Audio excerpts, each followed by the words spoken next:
let's talk about the path of a trader, right? The cycle of a trader. So typically, the path that we tend to take, we start in this area of uninformed optimism, right? People showing pictures of Lambos and how we made $1 million trading this and a stupid simple strategy to do this, right? And so we all jump in and we think it's going to be simple. And then we get to the top of that arc because we get into it and we realize it's way harder than what we initially thought. So we get on the downside of that arc, and the downside of that arc is where we start to become really informed and we realize it's hard, right? So we get in this area of informed pessimism. So then we follow this arc down because we continue to try, we win a little bit, we lose a lot. We win a little bit, we lose a lot, right? And it's because we don't understand proper risk management. We don't understand the things to make us successful. So eventually you get in this area of despair, right? And it's kind of the valley of this whole thing, kind of the valley of despair.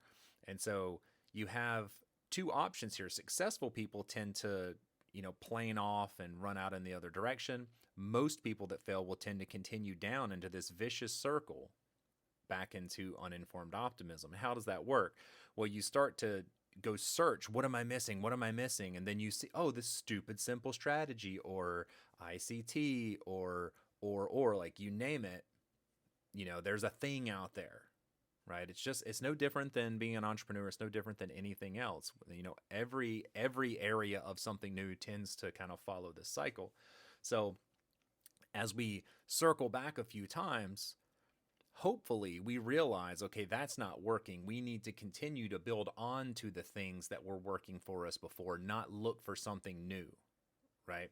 So when we do that, we tend to plane off and we tend to start climbing out of the other side, because this is when we get into the area of informed